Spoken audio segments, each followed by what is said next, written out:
There's a voice inside you that doesn't speak with words. It has no accent, no pitch, no language. Yet you've heard it before in quiet moments between the sigh and the silence. You've heard it not with your ears, but with the part of you that listens when the world has gone still. It's not the voice of your parents. It's not the echo of your education, nor the hum of your ambitions. It's older than that, far older. It spoke to you in childhood dreams. It whispered to you in the cradle. It waited silently through every heartbreak, through every miracle you didn't understand at the time. It speaks now, and you know it. You may call it intuition. You may call it spirit or soul or even the echo of God. But in truth, it doesn't need a name because it is the name. It is the original name. The name you carried before you were ever born into this body, before you took on your first human thought. It says, simply, I am. This voice, this I am, is the subject of this book. But this isn't just a book, and this isn't just a teaching. This is a mirror, a return, a revelation. This is your invitation to remember who you were before the world told you who you are. Somewhere, long ago, someone convinced you that you were small. They might have used other words, realistic, practical, just human. They meant well. Maybe they thought they were keeping you safe. But in doing so, they buried something radiant within you, something ancient, something holy. They buried the voice. You probably felt it stirring over the years.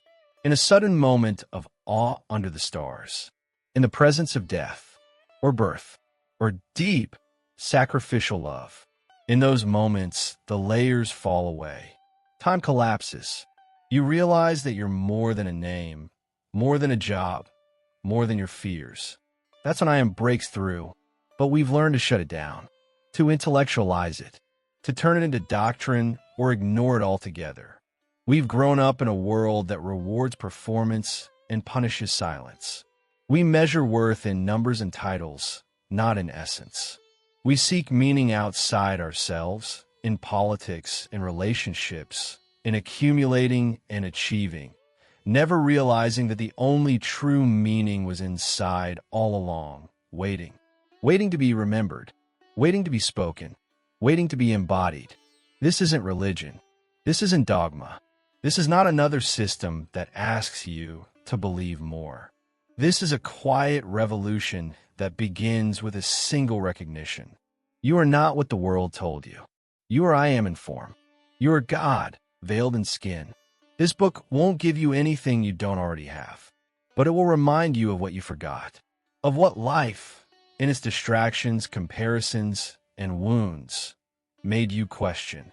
You may be surprised to learn that your words are not just sounds, that your thoughts are not just random, that your emotions are not just reactions. Each one is a vibration, a seed, a frequency of creation. And everything you've ever said after the words, I am, has been a prayer, not a wish, not a hope, a command. I am tired. I am nothing. I am unworthy. You didn't know it, but you were shaping your world each time. Not because you're punished for negativity, but because the I am is pure power and it does not discriminate. It simply creates. Now imagine what would happen if you reverse that. If you use the same mechanism, but consciously, deliberately, lovingly. What would happen if you declared, I am whole, I am powerful, I am divine, and I remember who I am. This isn't manifestation in the shallow, trendy sense. This is not about wealth for ego or control for comfort. This is about becoming, not someone else, but more of who you already are beneath the noise. It's not about adding to yourself. It's about revealing what was always hidden in plain sight. This book is the unraveling of the illusion. It is the restoration of your original voice. And it begins now, not later, not someday, not once you're ready. Now, as you move through the coming chapters, you'll be guided not by theories, but by reminders. Sacred truths, keys you've held in your pocket all along. The truth won't come to you from outside. It will rise from within. You will begin to hear that voice again, the one that speaks without sound, the one that says, gently but undeniably, I am the way, I am the truth, I am the life. And finally, I am the I am. Pause, breathe, return to your center. This is where it begins. Chapter 1. The Forgotten Name of God. There's a reason why the most powerful truths are often hidden in plain sight.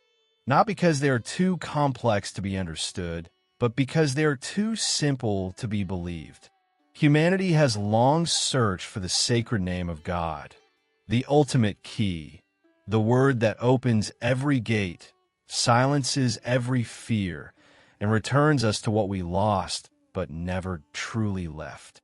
And yet, that name has always been here, not carved into stone, not reserved for the initiated, but whispered in the breath of every soul. I am. The name of God is not Hebrew, Aramaic, Latin, or Sanskrit. It is being itself. It is existence spoken. When Moses stood before the burning bush, trembling, unworthy, confused, he asked a question every seeker eventually asks. Who are you? The answer did not come in a story or a symbol. It came as a sentence of pure consciousness. I am that I am. Tell them, I am has sent you. Not he is. Not they are. Not it is. I am. This is the only place in sacred literature where God defines himself without reference to anything outside of himself. He does not say, I am love, or I am light, or I am the ruler of all. He simply is. This moment is not theological. It's not about religion. It's a metaphysical mirror, a message that the divine is not outside you, watching, judging, ruling. The divine is you, the core of you, the awareness behind your name, your thoughts, your breath. When you say, I am, without anything following it, you are echoing the original vibration of the universe. You are not calling upon God. You are declaring God. For centuries, mystics, sages, and esoteric schools have tried to preserve this truth. They encoded it in symbols, embedded it in mantras, veiled it in parables, because to speak it openly was considered dangerous. Why? Because once a human being fully realizes that I am is not a statement of ego, but a gateway to divinity, they become uncontrollable. They no longer seek power in empires, approval in crowds, or redemption in institutions. They turn within. They recognize that they are the temple, the priest, the sacred flame. The ancient Hebrews refused to speak the true name of God aloud. They called it the Tetragrammaton, YHWH, 4 consonants that form a name so holy it could not be uttered. But they missed the deeper irony. The true name of God cannot be spoken because it is already being spoken. Every time we say I am, it is on our lips, in our thoughts. It lives in the act of self-recognition. The sacred name was never lost, only forgotten, hidden beneath layers of doctrine, buried under centuries of fear and unworthiness. You don't need to find it. You only need to remember. This is not metaphor. This is not inspiration for inspiration's sake. This is law, not of man, but of being. What you attach to I am becomes the filter through which the universe expresses itself through you. Say, I am tired, and the body follows. Say, I am broken, and the heart believes it. Say, I am unloved, and the world reflects it back. But say, I am light, and watch what unfolds. Say, I am whole, and feel the cells respond. Say, I am divine, and reality begins to rearrange around that truth. This is not magical thinking. This is spiritual physics. You are the Word made flesh, and every time you speak your I am, you are activating the blueprint of your reality. You don't manifest what you want. You manifest what you are, and what you are begins with what you say you are. Now pause gently. Can you feel the gravity of this? Not as a concept, but as a recognition. Everything you've called yourself throughout your life, your name, your roles, your nationality, your past, your sins have all been attachments to the I am. And yet, underneath every story, every mistake, every victory, the truth remains untouched. You are I am before you are anything else. You are not your profession. You are not your trauma. You are not even your name. These are garments the soul has worn, masks it has danced in. But the soul itself, the consciousness that says I am in the quiet of the morning, that is the only part of you that cannot be altered. That part is God in individualized expression. There is a sacred paradox here. The more fully you remember that you are I am, the more softly you live. Not with arrogance, not with the spiritual ego that seeks to dominate others, but with a stillness that comes from no longer needing to prove anything. You realize there is nothing to become, only something to uncover. You are not here to earn your worth. You are here to express it, because I am is not just awareness. It is also creative power. In the ancient mystery schools of Egypt, Babylon, India, and Atlantis, initiates were taught not only the meaning of the sacred name, but how to wield it, not for control, but for alignment. They were taught that every spoken word vibrates, that thought is a frequency, that I am is the creative root from which all manifestations emerge. The alchemist speaks, I am, before transformation. The mystic enters silence to hear, I am, before revelation. The healer invokes, I am, before transmutation. This is the secret that religious empires tried to veil behind ritual, that mysticism sought to protect with metaphor. The reason is simple. If every person knew the power of I am, the structures of external authority would collapse. Entire hierarchies would dissolve into irrelevance. Because if you are I am, if God lives in your voice, then who must you ask for permission to become free? No one. You must only remember and speak. Still, this remembrance requires sincerity. It requires inner preparation. Because to say I am and truly mean it from the root of your being is not a casual phrase. It is a cosmic alignment. It is a marriage of presence and word. That's why in your life, words have had power even when you didn't realize it. You spoke, I am afraid, and your body tensed. You said, I am not enough, and your world reflected that belief back to you in 1,000 small disappointments. But that wasn't punishment. It was creation. The universe, by its very nature, cannot help but echo what you believe yourself to be. Not because it wants to test you, but because it is you in another form. The universe is not outside of you. It is not a thing you live within. It is the reflection of your own self-image, made visible. It is yourself, spoken into form. That's why the first step on this path is not affirmation. It is awareness. Before you can speak new truths, you must first fall silent enough to feel the original one. Sit, breathe, and listen. Beneath your thoughts, beneath your worries, beneath your memories and plans and goals, there is one single current. It has no color, no gender, no shape, no voice. And yet it says, I am. It always has. And when you feel this, you are no longer searching. You are found. You become a mystic in the desert, the monk in the cave, the sage at the edge of the mountain. Not by location, but by presence. Because when you return to the center of being, the world around you reorganizes itself accordingly. The illusion of separation begins to crumble. The veil begins to lift. Not because you acquired knowledge, but because you remembered truth. Let this become your foundation. The first, unshakable truth is that you are. And because you are, you may become.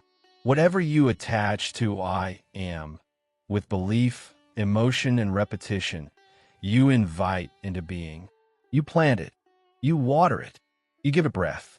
So let this be your vow as you step further into these chapters, to speak only what you are willing to see grow. Say, I am truth. Say, I am luminous.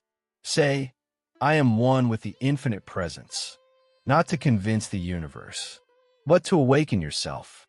This is the way home. The forgotten name of God was never truly forgotten. It was buried beneath noise, beneath doubt, beneath systems built to sell you substitutes for your own light. But now you know, and once you know, you can never not know. You may forget it again in moments of fear, but the truth will remain, waiting to be spoken again with reverence and clarity. So speak it gently, declare it powerfully, and live it fully, because you are not the seeker. You are not the one looking for the way. You are the I am. You are the way. And this is only the beginning. Chapter 2. The Fall of the Self, from Spirit to Ego. In the beginning, there was no distance, no separation between the seen and unseen, between thought and reality, between the soul and its source. There was no fear of the unknown, because nothing was unknown.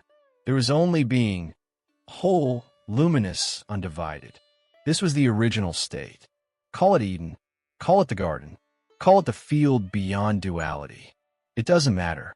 What matters is this. At the center of that state was a consciousness that had no name, and yet was the name. It did not question its worth. It did not compare. It did not crave, because it already was. And then something shifted, not all at once, and not with thunder. Not as a fall from heaven, but as a slow forgetting.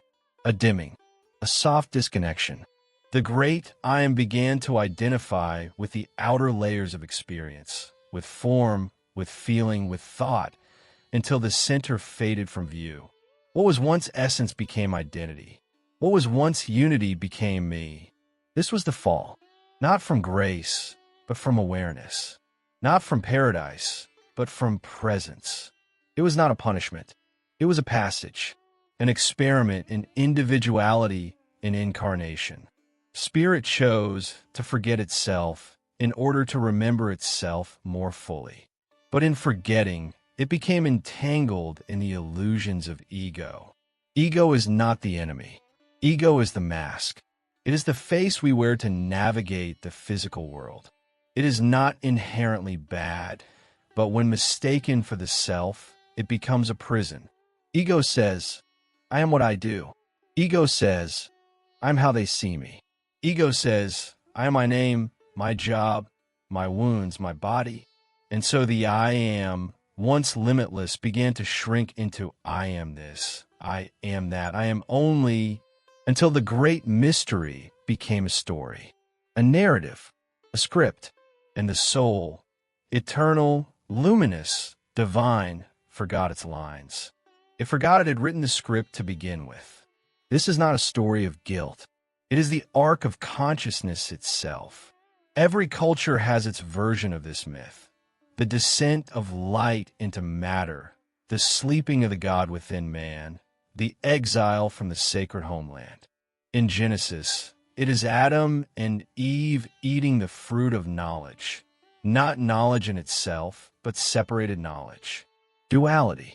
In Eastern traditions, it is the veiling of Atman, the individual soul, from Brahman, the ultimate reality.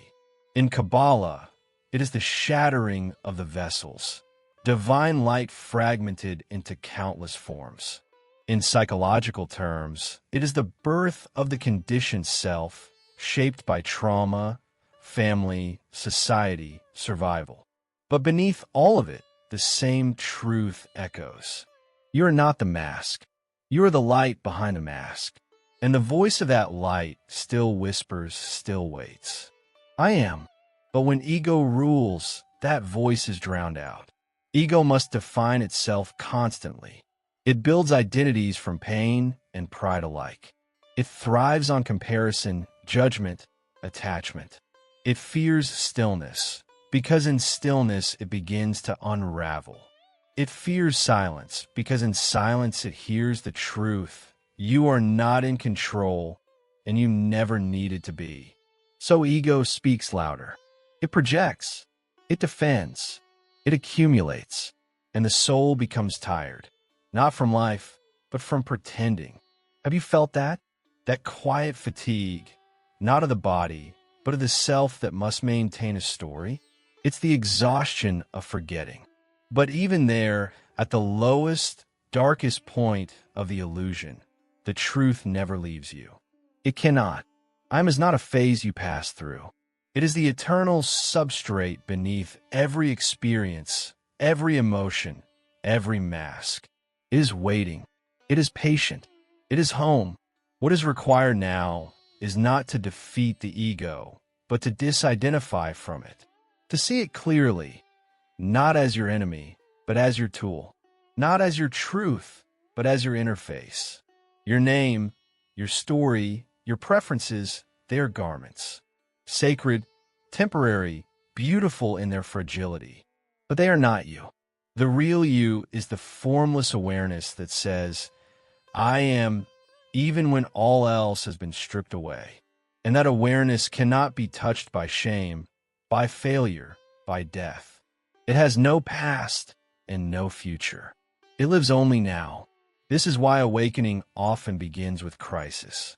When the old identity no longer works, when success feels hollow, or failure feels final, or the story no longer holds you together, the ground begins to shake. This shaking is grace, because in the cracking of the old self, light enters. You may feel lost, but what is truly lost is the illusion, the identity, the mask.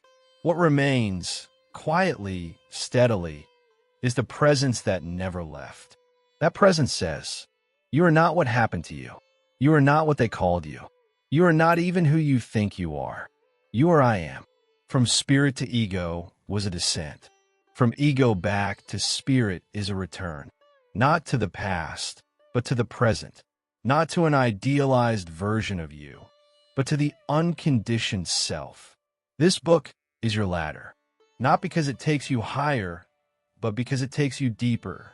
Back through the layers. Back through the veils. Back to what was never broken to begin with. This is not self-improvement.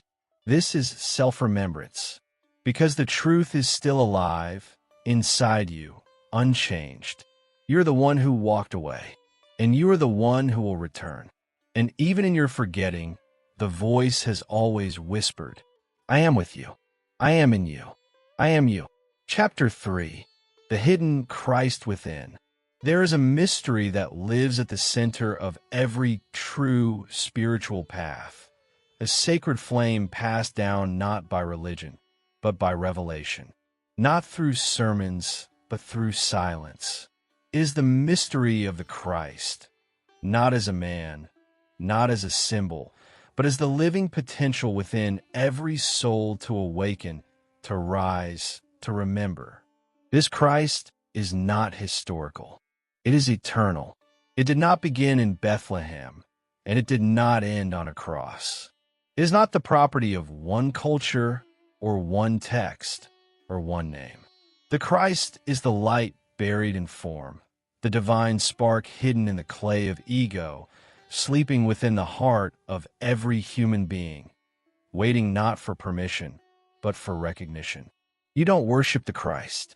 You become it, not through effort, but through alignment. The Christ is not a title to be earned. It is your original state, veiled by conditioning and belief.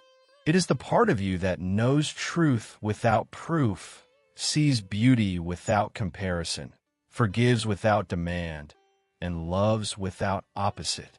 It is the I am awakened, the full remembrance of divinity in human form. But this is a quiet emergence. It does not arrive with thunder or spectacle. It is not theatrical. The world may not even notice. In fact, it rarely does.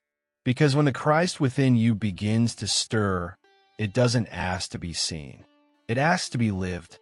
That is why the scriptures say, Christ in you, the hope of glory. Not above you, not apart from you, in you. This is not metaphor. This is not poetry. This is biology of the soul. The Christ is the bridge between the infinite and the intimate. It is what remains when your ego surrenders and your essence stands clear. When Jesus said, I am the way, the truth, and the life, he was not speaking as an exception. He was speaking as a mirror. His I am was meant to call forth your own. You will do greater things than I, he said, not as prophecy, but as invitation, because the Christ in him is the Christ in you. Not a personality, a presence, a frequency, a vibration, a state of alignment with the source of all being. But we have misunderstood. We have worshipped the messenger and ignored the message. We have built monuments to the map and lost the path entirely. We've turned the Christ into a statue, a slogan, a system, when it was always meant to be a seed. And seeds do not shout. They grow in silence. They require dark soil. They require surrender. They require trust. So if your life feels like darkness, like pressure, like something in you is cracking open, good. That is the seed awakening. That is the Christ rising, not in the sky, but in the soil of your own soul. You are not born to worship Christ. You were born to realize Christ, to embody the same essence that raised the dead, opened blind eyes, and forgave the unforgivable. You may not do it on stages or with scripture. You may do it in the way you sit with pain, or love the unlovable, or hold peace in a world of noise. But make no mistake, the Christ is you when you remember what you truly are. That remembrance does not require effort. It requires presence, because the Christ is not your potential, is your origin. You are not evolving into it. You are peeling back the layers that concealed it. You are not broken becoming whole. You are whole, waking up from the illusion of being broken. So when the voice in your head says, you're not enough, the Christ says, I am. When the world says, you should be more, the Christ says, I am. When the past whispers, you failed, the Christ replies, I am not my past. I am eternal. This is not affirmation. This is activation. Every time you return to the I am, you're opening the tomb. You're rolling away the stone. You are letting light rise where shame once lived. The crucifixion and resurrection were never meant to be historical events alone. They were blueprints of transformation. The ego must die. The lie of separation must dissolve. The mask must fall. And when it does, what remains is not weakness. It is glory. Glory not as recognition, but as radiance. The quiet radiance of a soul that knows, I am not what I do. I am what I always was and always will be. This is what the world is waiting for. Not more noise, not more rules, but awakened humans who live from the center of their being, who see Christ not in icons, but in mirrors and in every soul they meet. You have nothing to become. You have everything to remember. And in that remembrance, you become the walking gospel. You become the silence between the scriptures. You become the one who no longer preaches, but is. So begin today, not by striving, but by surrendering. Sit still. Say nothing. Close your eyes. And in the space between thoughts, listen. Not for words, but for the hum beneath them, the presence, the warmth, the knowing. And let it say to you what it has always said. You are mine. You are me. You are I am. Chapter 4. The Garden Within and the Flaming Gate. There is a place that lives not in the past, but in your present. A sacred space untouched by time, untouched by shame, untouched by story. It has no address in the world. It cannot be found on a map, and yet is closer than your next breath. The mystics called it Eden. The yogis called it the heart lotus. The Gnostics called it the inner temple. The poets called it paradise lost, but it was never lost. Only covered, only guarded. You carry it within you.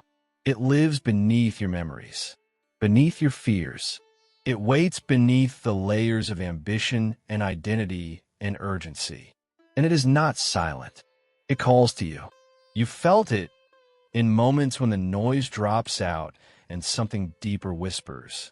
You've glimpsed it in the eyes of a child, the rhythm of waves, the stillness of early morning light.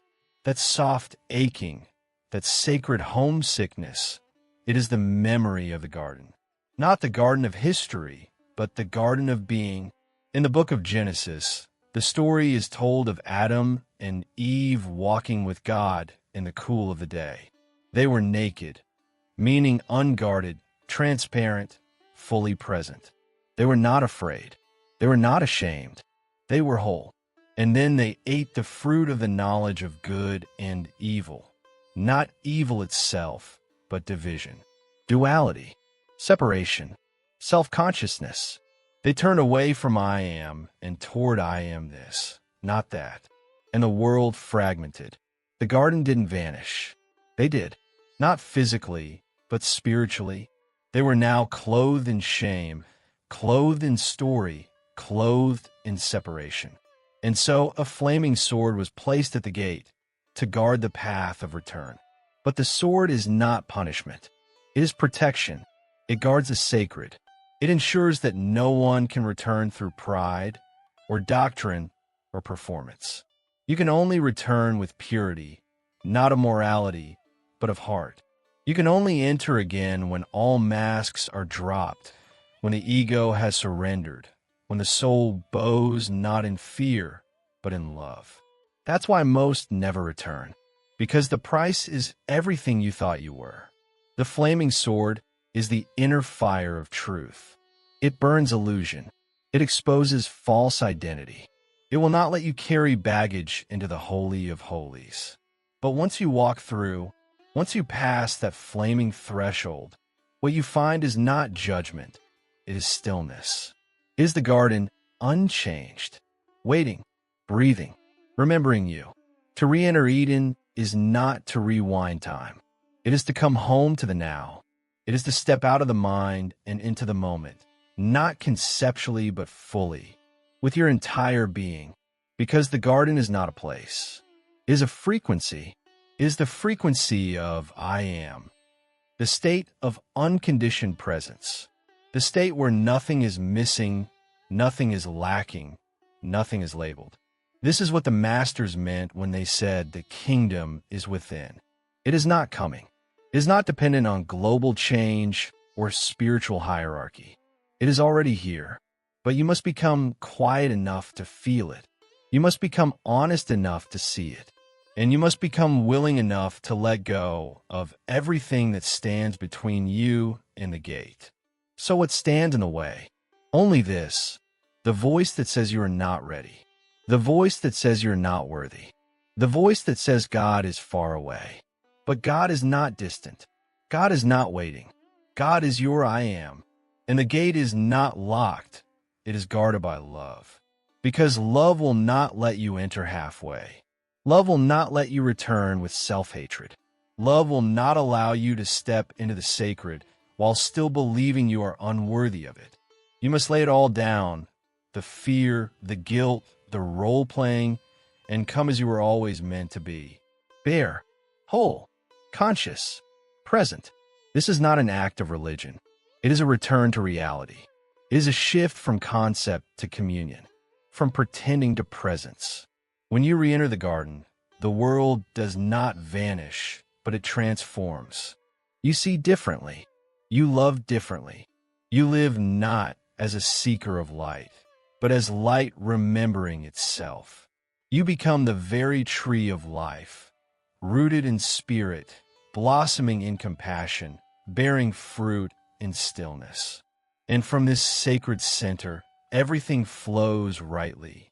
Not because it is perfect, but because it is real. This is what all sacred texts were pointing toward. Not commandments, not fear, but union. The garden is union. The flaming sword is the fire of truth that guards it. And you, the one who remembers, are the key. You were never cast out. You only fell asleep. And now, the voice within you is stirring. It does not demand that you build temples or recite prayers or travel far. It asks only this, that you return, that you let the fire burn away what you are not, that you let the I am walk again in the cool of the day through you. And when you do, you will not merely believe in God. You will become the garden where God walks. Chapter 5. The Creative Word, Speaking Reality into Form. In the beginning was the Word. Not a sound, not a sentence, but a vibration, a frequency so pure, so aligned with truth that it carried the entire architecture of creation within it. It did not describe reality. It initiated it. And that word is not lost in ancient texts or cosmic origin stories. That word is alive. Now, that word is you when you speak from the center of your being. Because every time you say, I am, you are issuing a command to the fabric of the universe. This is not poetry. This is law. You are not a passive observer of your reality. You are a co-creator, and your primary tool is language. The words you speak, especially the ones you speak to yourself, are not incidental. They are foundational. They form the vibrational mold from which your experiences emerge. You do not live inside a fixed world. You live inside the echo of your own declarations. I'm tired. I'm not enough. I'm always unlucky. These aren't passing thoughts. They are blueprints. They shape your energy. They influence your biology. They organize your perception. The subconscious mind accepts the words you repeat as truth, not as idea, not as metaphor, as reality. So speak carefully. Speak as if God is listening, because God is speaking through you. This is why the ancient sages taught the sacredness of the tongue. In Egyptian mysticism, the tongue of Ptah was said to create the world. In Kabbalah, letters and syllables were seen as tools of divine architecture. In early Christian gnosis, the logos, the word, was the bridge between the invisible and the visible.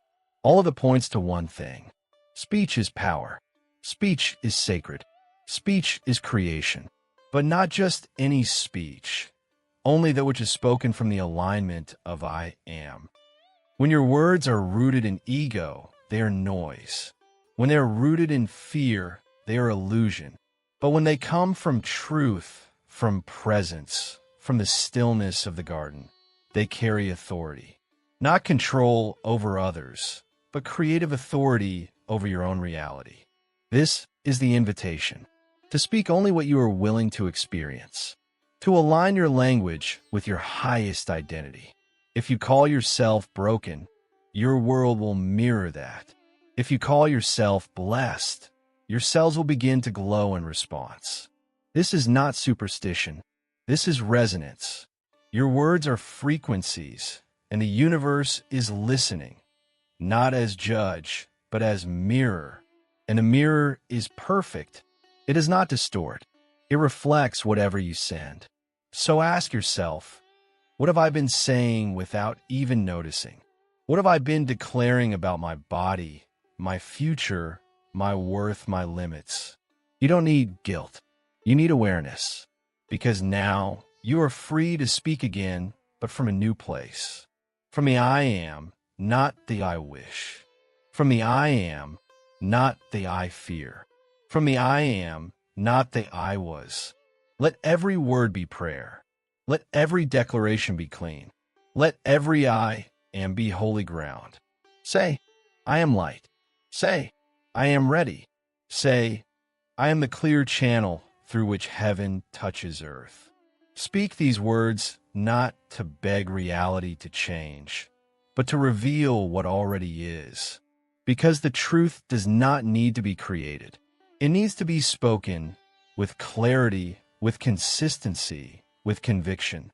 And the more you speak from the truth, the more your outer world aligns with your inner knowing. This is the reordering of life. But remember, it is not only what you say aloud that shapes you. It is what you whisper to yourself in secret. The mind has been speaking long before your lips moved. So begin there. Observe your inner language. Catch the quiet, I am not good enough. Catch the hidden, I am behind, I am too old, I am afraid. Then pause, breathe, and speak a new word, not to force belief, but to plant a seed. Say it once. Say it again. Say it until it echoes louder than the old. This is not performance. This is recreation. Creation is not finished. It was never finished. The story of Genesis is not a record of the past. It is a template for the present. In the beginning is now, and let there be light is yours to say at any moment. You are not separate from that power. You are its vessel. You are its voice. So speak light into your dark places. Speak peace into your anxious thoughts. Speak love into the places you were told were unworthy of it. And speak it not once, but again and again, until the word becomes flesh. This is how worlds change. Not through force, not through waiting, but through a single voice that dares to speak from truth, from love, from I am. You are that voice. Let your words rise from silence like breath from the deep. Let them carry the signature of your divine origin. Let them leave no part of your life untouched by light. Say, I am whole. I am here. I'm becoming what I always was. And then watch, as reality begins to rearrange itself in your image, as heaven listens, as the word becomes you. Chapter 6. Affirmation as Alchemy of the Soul. Alchemy was never about turning lead into gold. That was a veil, a metaphor. The real work of the alchemist was not done in flasks or fires, but in the crucible of the soul. It was the sacred science of transformation, not of matter, but of identity.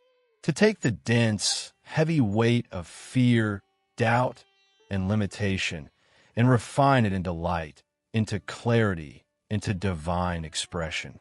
And the philosopher's stone? It was never a thing. It was a state of being, where the human remembers their divinity and begins to live from that remembrance. This is the same work we now enter. But our tool is not fire. It is affirmation. Because when spoken from truth, affirmation is alchemy. Affirmation is not simply positive thinking. It is not self-soothing or surface optimism. It is the intentional rearranging of inner architecture, word by word, layer by layer, until the soul shines through the structure. When you affirm, I am, you are not speaking to the world. You are speaking to the field, to the subconscious, to the deep blueprint of reality. You are chiseling away false identity. You are dissolving the residue of doubt, and you are proclaiming into the silence, let there be light in me. But for affirmation to become alchemy, it must be spoken with three things. 1. Presence. Not repetition for repetition's sake, but presence in the now. 2. Emotion. Not performance, but sincerity. The feeling must be real. 3. Alignment. The affirmation must be rooted in truth, not fantasy. You cannot lie to yourself and expect transformation. You cannot chant, I am wealthy, from a space of lack and expect abundance. But you can declare, I am aligned with divine provision. I am worthy of ease and overflow. I'm the receiver of all that is in harmony with my highest self. These are not escapes. They are recalibrations. They are adjustments to your inner frequency, spoken not to get something, but to remember something. The soul responds not to force, but to resonance. Affirmation works when it matches the tone of your true being. That's why the most powerful affirmations are often the simplest. I am here. I am ready. I am willing to release what no longer serves. These are keys, not magic tricks, but mystical tools. They unlock the tight places. They release what is bound. They bring your scattered parts back into coherence. And when you speak them daily, not as routine, but as ritual, they begin to rewire your consciousness. Thoughts shift, feelings settle, reality responds. You don't need hundreds of affirmations. You need a few true ones. The ones that make something deep in you nod quietly. The ones that don't just sound good, but feel right. Affirmation is not about convincing yourself. It's about reminding yourself of what you've always known. Because underneath the stories you've told, the wounds you've carried, and the doubts you've inherited, the soul is still whispering, I am whole. I am eternal. I am light becoming form. Speak from that place, not to change your reflection, but to cleanse the mirror. And here's the deeper mystery. Every time you affirm something in yourself, you affirm it for the collective. Your healing ripples. Your clarity expands. Your inner alignment helps lift the frequency of others, often without a single word spoken aloud. Because consciousness is shared. And when you speak, I am, with truth, it sends a vibration across the invisible web that connects all souls. This is how affirmation becomes prayer, not petition, but participation. You're not asking God to intervene. You're letting God speak through you. You're not begging reality to change. You are declaring the higher version of it into form. This is the real meaning of the phrase. The Word became flesh, not only in Scripture, but in you. Your words shape your cells. Your language informs your nervous system. Your voice alters the pathways of your mind. Say, I am safe in the unknown. I am held by something larger than fear. I am aligned with a future that already knows my name. Say these not to get somewhere, but to become who you already are. Begin simply. Choose one affirmation, the one that feels alive. Speak it in the morning. Speak it before sleep. Whisper it when the fear returns. Let it be your anchor. Let it be your fire. And then watch what changes, not just outside you, but within you. Because affirmation is not a tool to fix what's broken. It's a tool to reveal what's eternally whole. You don't use it to escape life. You use it to awaken inside it. You use it to turn memory into presence and presence into power. And in doing so, you become the alchemist, not of gold, but of the soul.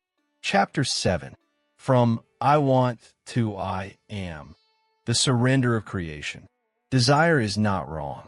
It is the spark that draws the soul into the dance of form, the breath that animates the human experience. To want is to be alive. To hunger is to move. But there comes a moment in every journey where desire must die into presence, where I want must give way to I am. This is not the end of longing. It is the refinement of longing into being. Wanting reaches. Being radiates. Wanting grasps for what is not yet. Being becomes what already is. This is the surrender of creation, the moment where the seeker dissolves and the speaker arises. At first you say, I want love. I want peace. I want abundance. It is honest. It is human. It is sacred in its own way. But notice, wanting always places what you seek outside of you. It delays it. It positions it as something to be earned, achieved, or reached. Even when spoken with hope, I want affirms separation. That's why spiritual creation requires a pivot, not away from desire, but through it, until you can stand still and declare, I am love. I am peace. I am abundance in expression, not as fantasy, not as wish, but as truth remembered. This is not spiritual arrogance. It is the surrender of lack. It is the release of resistance. It is no longer asking life to give you something. It is becoming the source from which life flows. The shift from I want to I am is not about pretending. It is about becoming quiet enough to realize you already carry what you thought you lacked. When you stop chasing peace, you feel it. When you stop craving love, you recognize it, often in the most unexpected places. When you stop striving for worth, you remember that you were born worthy and nothing has ever changed that. Desire fades, but not into apathy, into clarity. You no longer say, I want to be free. You realize, I am free when I stop believing I am bound. This is the paradox of creation. You receive not when you grasp, but when you rest in the vibration of already being. You do not attract what you want. You attract what you are aligned with. Wanting says, it's coming. Being says, it's here, I am it. And the universe does not respond to desperation. It responds to resonance. So when you say, I am enough, the world stops testing you. When you say, I am loved, the mirror of your reality starts reflecting that love. Not because it was absent before, but because you stopped hiding from it. But to get here, something in you must die. Not your body, not your dreams, but your attachment to needing them to prove who you are. You must die to the identity of a seeker, the one who needs to become. Because the truth is, you are not becoming powerful. You are remembering that you always were. And the one who remembers doesn't need to beg or chase or strive. They speak. They breathe. They know. This knowing is not mental. It is cellular. It is spiritual. It is embodied being. Surrender is not passivity. It is potency without resistance. It is the moment when you stop trying to control the river and instead become the river. You stop pushing. You start flowing. You speak what is true, not what is needed. You stop asking, how will it happen? You start declaring, it is done. It is me. It is now. This is how creation accelerates. Not through pressure, through identity. You are not meant to live in the energy of craving. You're meant to live in the energy of clarity. That's why the great teachers did not teach want. They taught alignment. Ask and it is given. But ask from where? From fear? From urgency? From lack? No. Ask from knowing. From oneness. From I am. And then stop asking. Begin being. Let go of I want.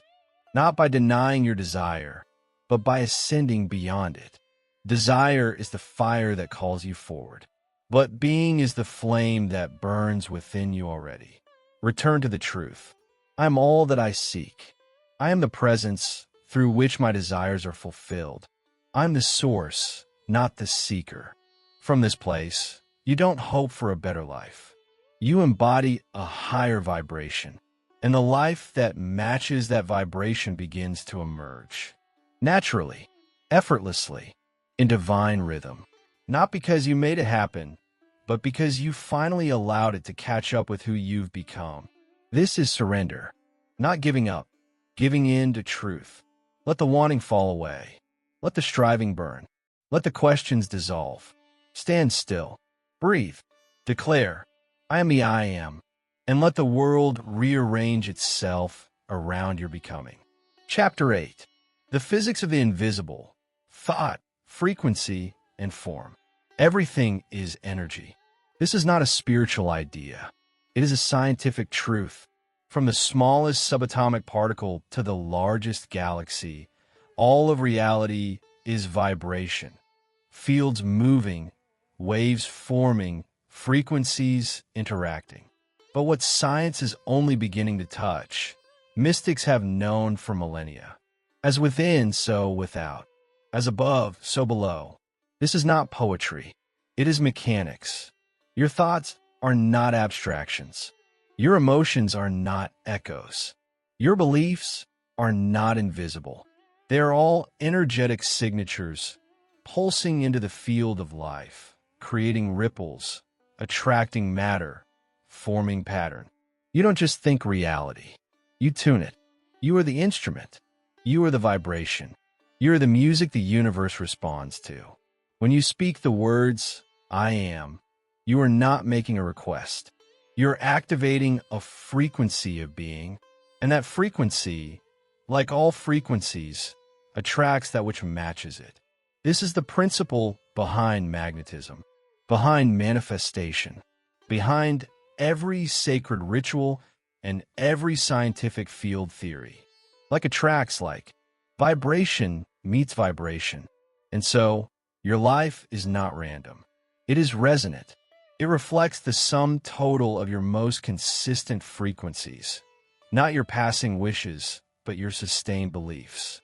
Not what you say once in a moment of hope, but what you repeat in the silence when no one's watching. Your thoughts have weight.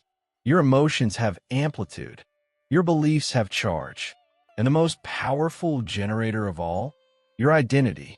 What you say after "I am" becomes the blueprint from which your field transmits, and therefore what you magnetize.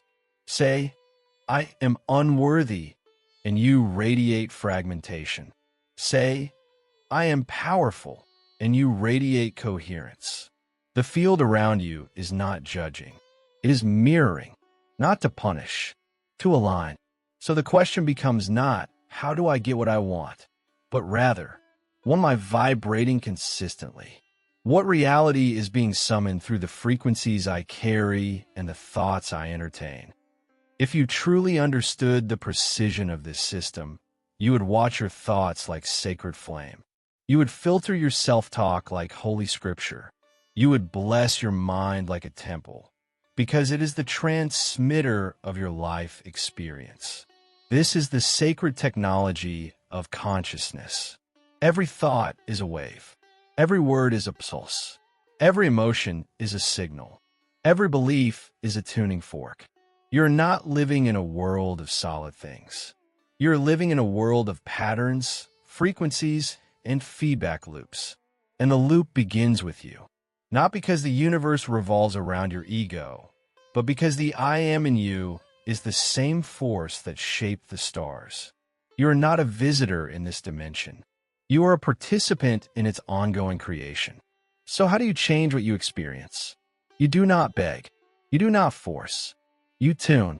You shift your inner state. You raise your frequency. You align your thoughts with the field you wish to inhabit. And then you stay there, not for a second, not for a day, but until that new vibration becomes your baseline, until it becomes so stable, so embodied, so familiar that the external world must adjust, because it always does. Here is a truth worth repeating. Reality is malleable. You're the sculptor. Your frequency is the chisel. You don't need to manipulate matter. You only need to match the vibration of what you choose to experience, and trust the invisible to become visible in divine timing. This is not superstition. This is spiritual physics. The bridge between dimensions is built not with effort, but with alignment. So what does it mean to raise your frequency?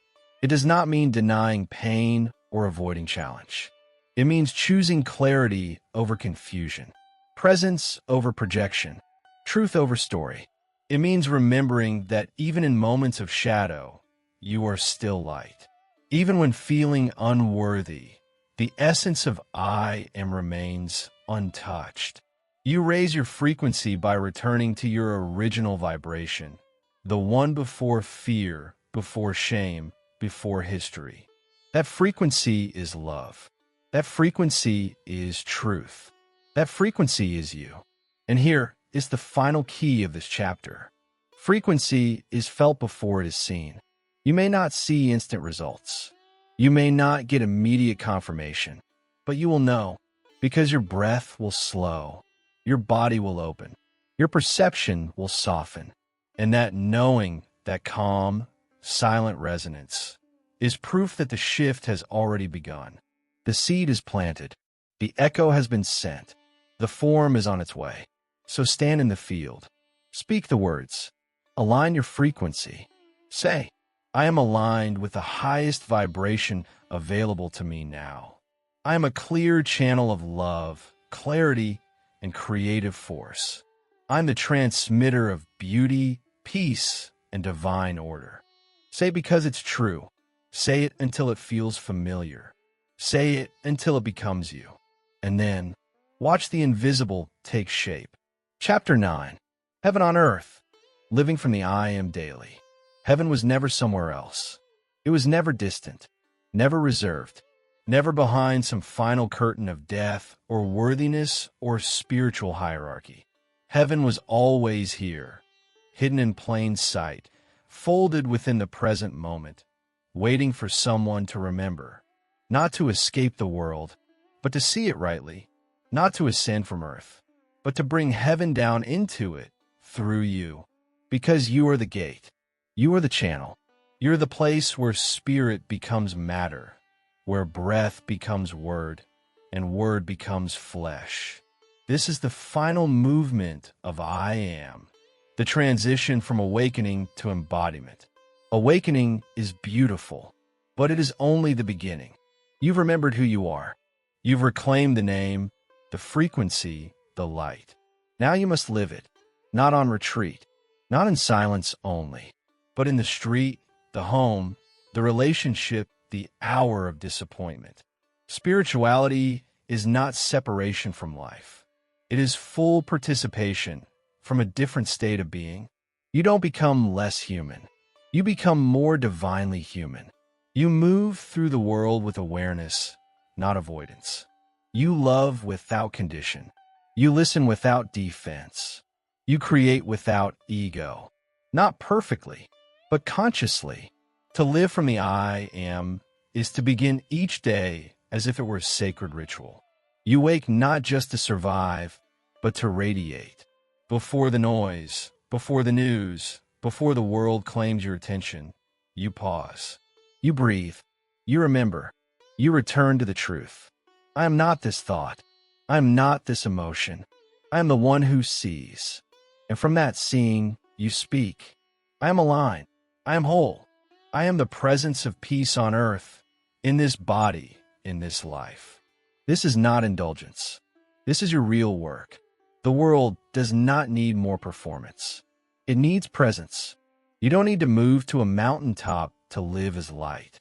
You need only remember who you are when you're paying bills, doing laundry, answering messages, holding grief. Because the sacred is not found in separation. It is found in the center of the ordinary, when the ordinary is touched by awareness. Make your breath a prayer. Make your touch a blessing. Make your words a frequency that lifts the space around you. This is how heaven comes to earth, not through events, but through embodied souls. To live from the I Am daily is not to float above the world. It is to walk it rooted in truth. It is to let your decisions be made from alignment, not anxiety. To let your actions rise from inspiration, not pressure. To let your relationships be grounded in clarity, not fear. And when you forget, you return, without guilt, without shame, without delay, because the I Am is not lost when you slip. It is simply unnoticed. And in one breath, one pause, one word of remembrance, it reappears. I am here. I am still. I am. Integration is not perfection. It is presence in motion. It is how you sit with pain, how you breathe through challenge, how you return to truth faster each time. And yes, there will be days where you feel far from light, where the old thoughts rise, where the body feels heavy, where the world looks dim. But those are not signs you failed. They are invitations to live the teaching deeper. The I Am is not fragile. It does not retreat when you stumble. It remains, always, waiting for your awareness to align. So come back, again and again. This is the rhythm of heaven on earth. Forget, remember, return, radiate. Let your life become the practice. Not just a meditation, but in how you eat, how you walk, how you listen, how you hold eye contact, how you speak your name. Let every act be a declaration. This is the I Am, clothed in human form. This is what light looks like when it chooses to stay awake. Because when you live from the I Am, your very presence becomes prayer. You shift rooms without speaking. You anchor peace without preaching. You transmit coherence without effort. not because you're trying, but because you've become. This is heaven, not a distant place, a state of being. It is where the inside and the outside match, where your words and your essence are one, where the divine no longer visits, but dwells in your body, in your choices, in your gaze. This is what you came for, not just to awaken, but to embody awakening, to bring the eternal into the now, to speak, I am, and let it walk with skin on. So rise, not with pressure, but with presence. Let your day begin in truth. Let your thoughts flow from clarity. Let your hands carry grace. And when the world feels loud, stop, return, say, I am the light within the moment. I am the still point in the turning world. I am heaven made visible, right here, right now. And let that be enough, because it is. Chapter 10. You are the way, the living gospel of I am. There is a moment in every sacred journey where the seeker stops seeking, not because the questions are answered, but because the one who asked them has dissolved. In that stillness, deeper than silence, there is no need for arrival. No more maps, no more steps, no more future to chase. There is only this. I am, and that is enough. This is the final mystery. You were never looking for a truth. You were looking for yourself. The teachings were mirrors. The affirmations were signals. The practices were bridges.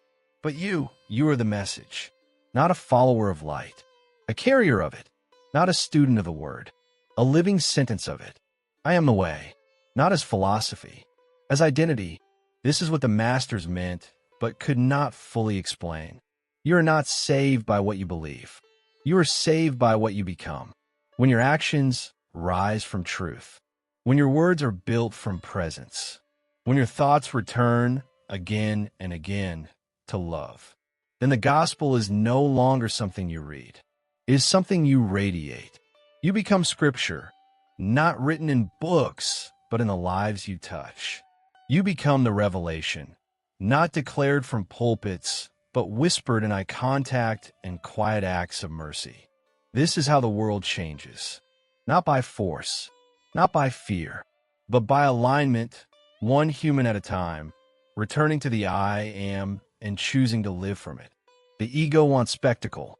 The soul only wants truth. The ego wants to preach. The soul wants to embody. So stop waiting for the world to catch up.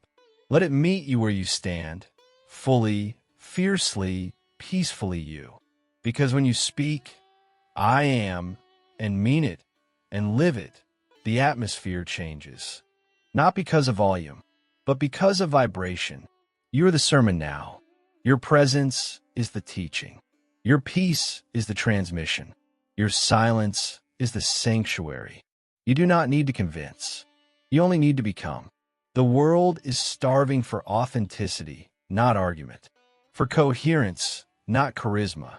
For real, luminous human beings who walk as the I am. Not just in concept, but in heartbeat, in breath, in being.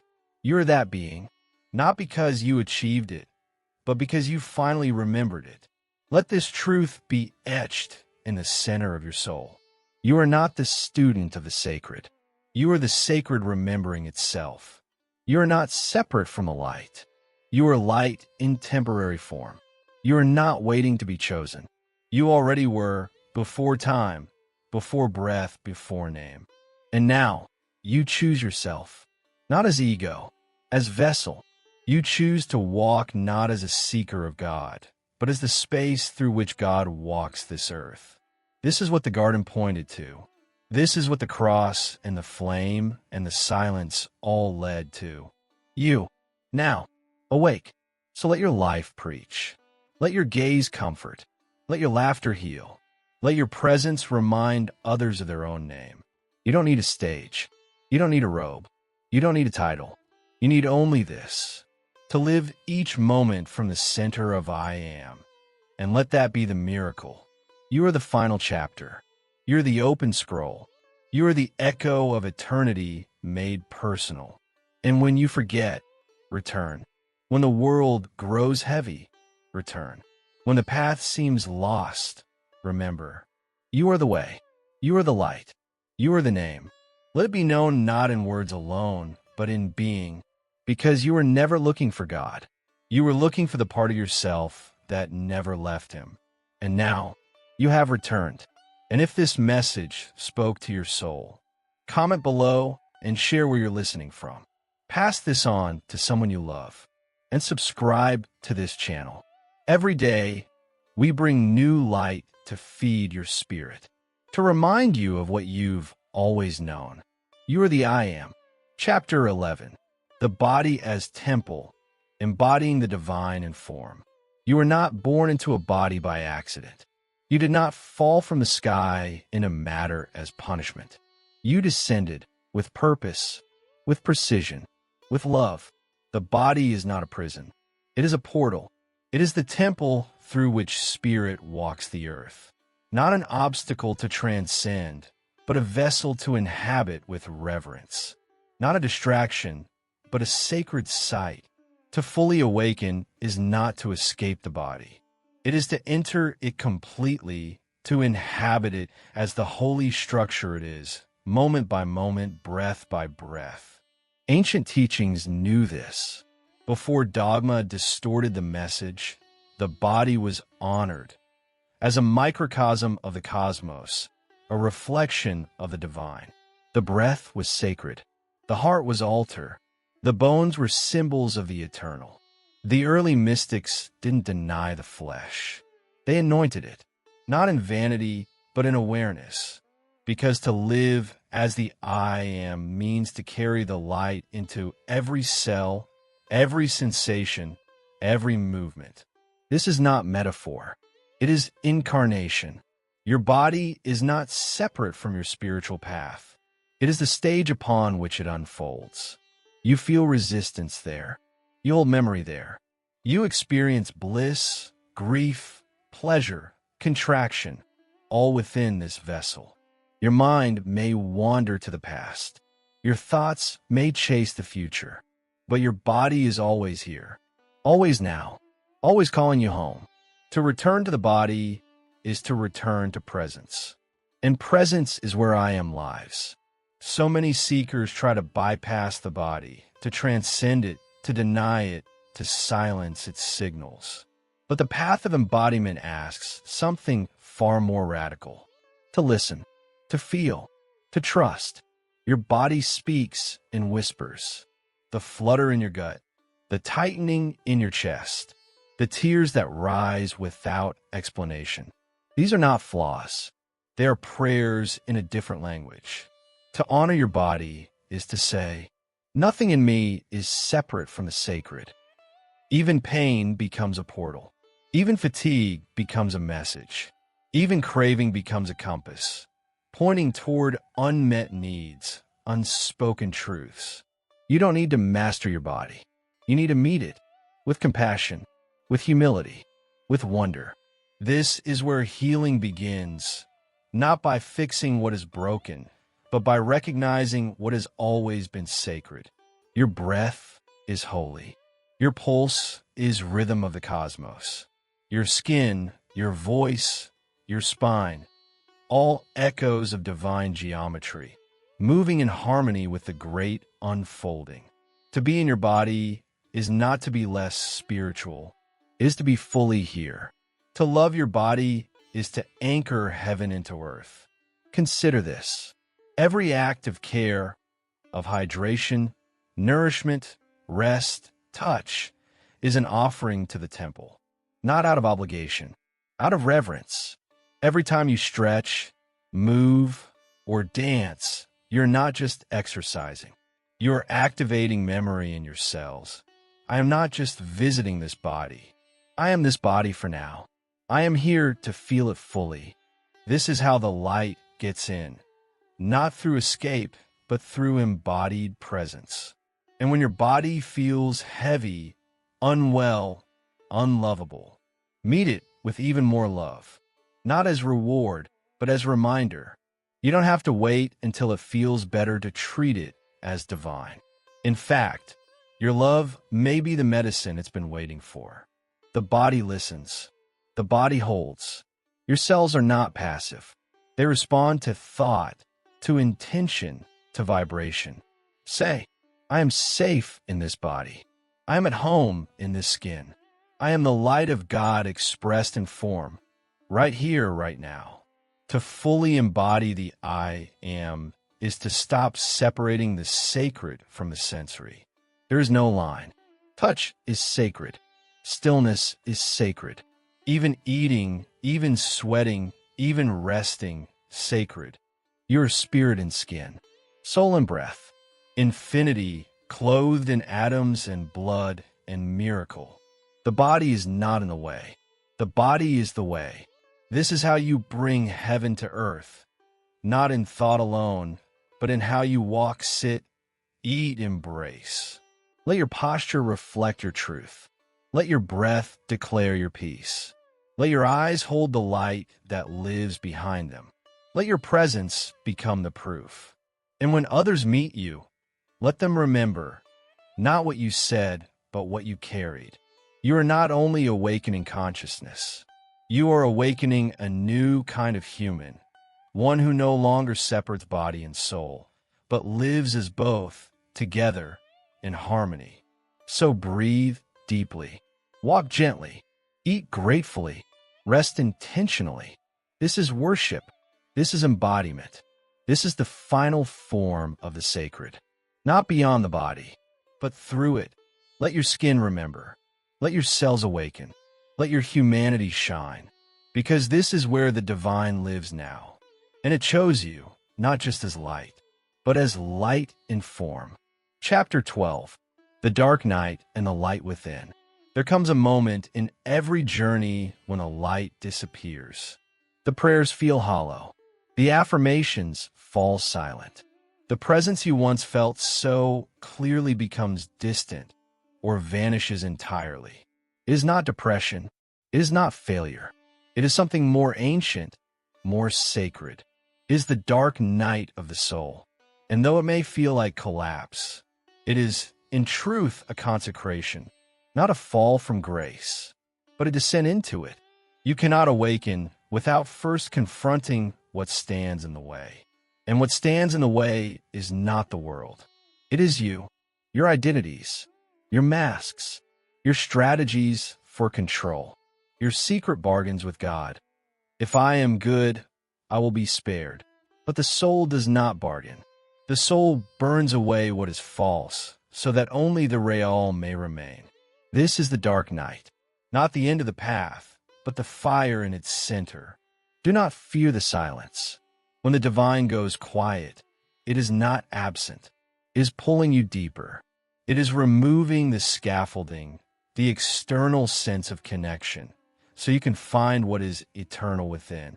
When you no longer feel carried, you are invited to walk in faith. When you no longer feel clarity, you are invited to become the one who sees in the dark. This is not punishment. It is refinement. The gold must pass through fire.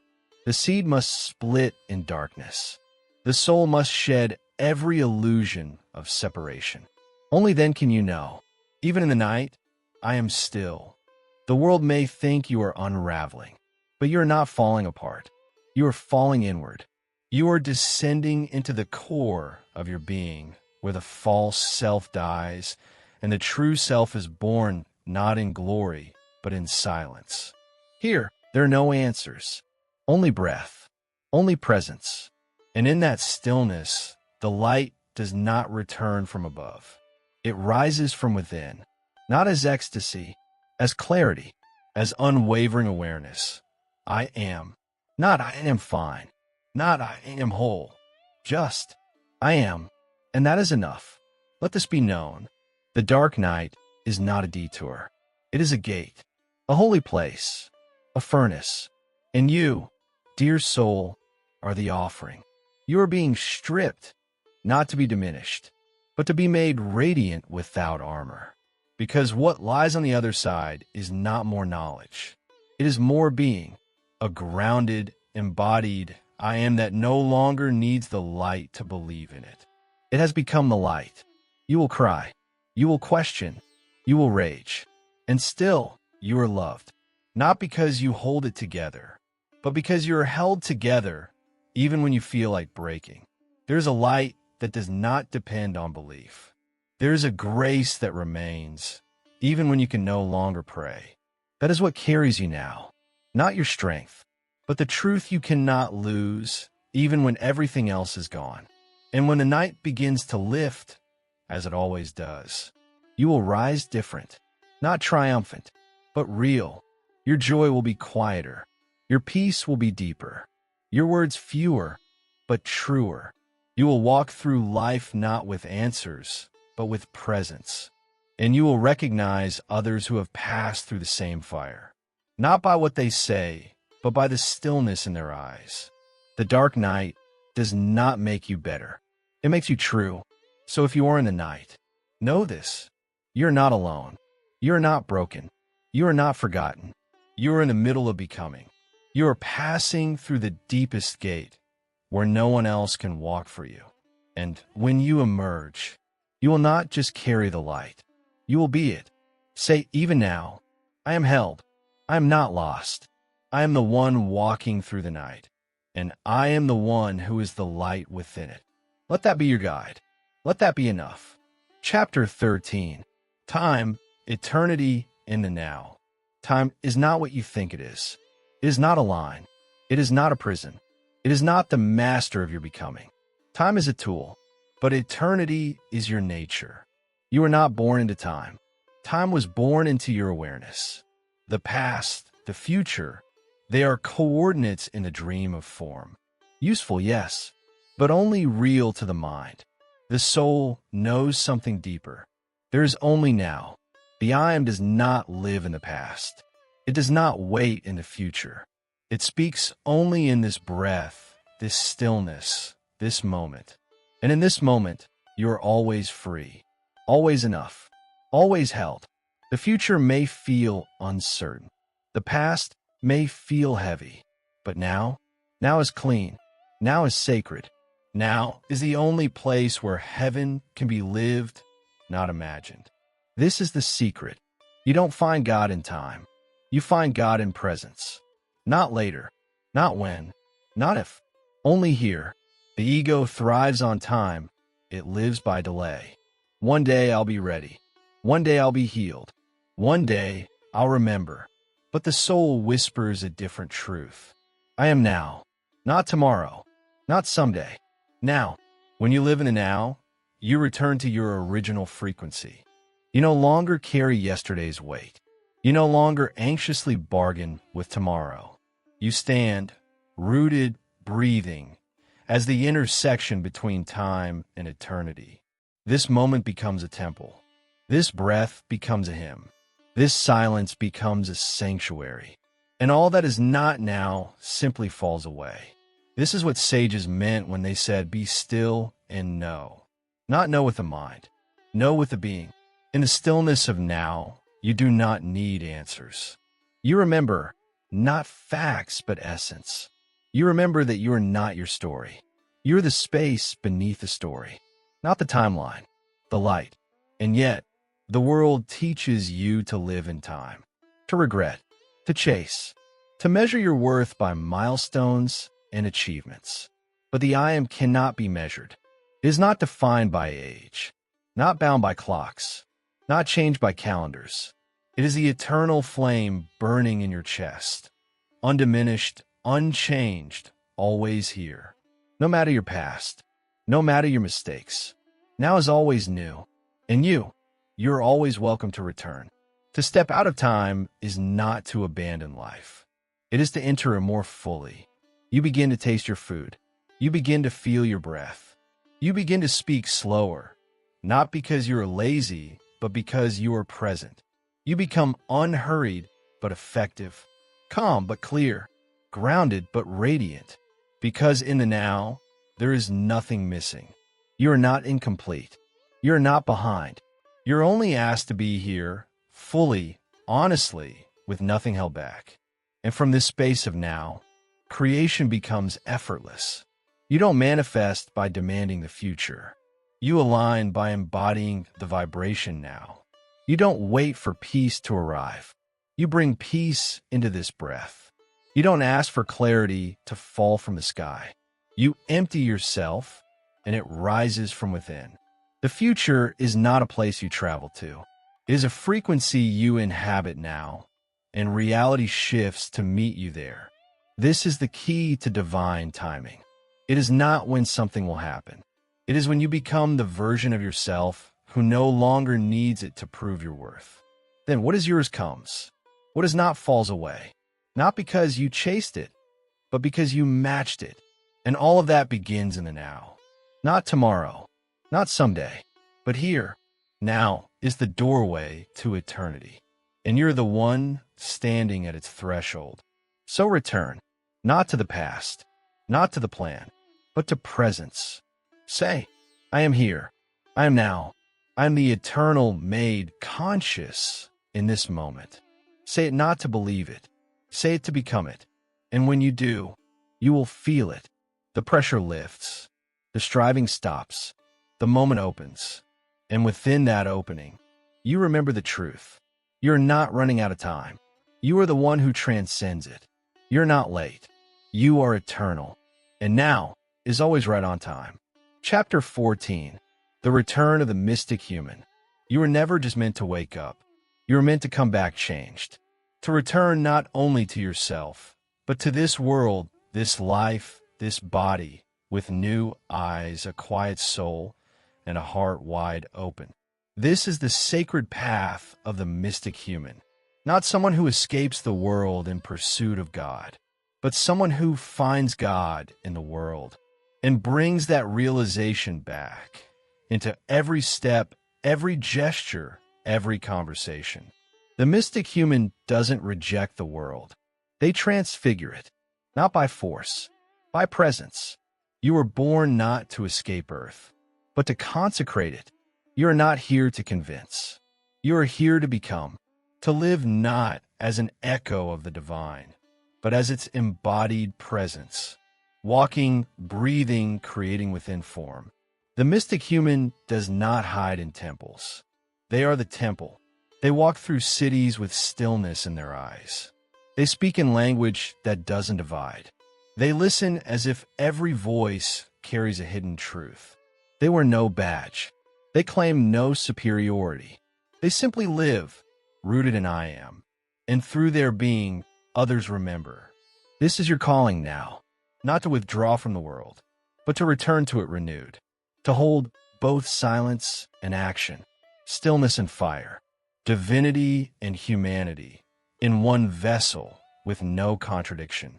You are the bridge. You are the integration. You are what happens when the heavens kiss the earth and stay. The mystic human has no need to convert, only to reveal, not through words, but through coherence, not through ideology, but through embodiment. They are soft, but unshakable. They are humble, but radiant. They are human, but awake. They are the new frequency, the ones the world has been waiting for. Not superheroes, not saints. Real, present, aligned. You don't have to leave the system. You have to illuminate it from within. You don't have to destroy the world. You have to live in it so vibrantly, so clearly, so truthfully, that your very presence becomes a new world seed. You plant it in how you speak, how you love, how you say no, how you say yes. This is not philosophy anymore. It is lived truth. You're the sermon now. You're the scroll. You're the scripture being written in real time, in flesh, in form, in full awareness. What will it look like? It will look like forgiveness when none is expected, stillness in the midst of noise, kindness when it's not deserved, clarity in the face of confusion. You won't always feel holy, but you will feel whole. You will move through life not avoiding shadow, but bringing light into it by simply being fully here. That is the mystic path, to be here, awake. So let this be your vow. I will no longer seek to escape the human experience. I will no longer reject the body, the moment, or the mystery. I will live as a bridge between spirit and earth, light and matter, eternity and now. I will remember who I am, and I will remember for others when they forget. I will walk as I am, in truth, in peace, in compassion. Let this be your practice. Not more seeking, more showing up. Let this be your reminder. You're not just a soul having a human experience. You are a soul infusing the human with divinity. This is your power. This is your gift. This is your purpose. You are not here to ascend into light. You are here to bring the light down into every moment, every system, every relationship. To live so consciously, so lovingly, so fiercely present that the old world begins to crumble around you and the new one begins to grow through you. Not through revolution, through radiance, not through escape, through embodied remembrance. So rise, mystic human, not above the world, within it. Speak from stillness, act from wholeness, love from center. Let your life become the message. Let your breath become the altar. Let your presence be the prayer that never ends. Because the new world is not coming. It is you. And if this message spoke to your soul, comment below and share where you're listening from. Pass this on to someone you love. And subscribe to this channel. Every day, we bring new light to feed your spirit, to remind you of what you've always known. You are the I Am.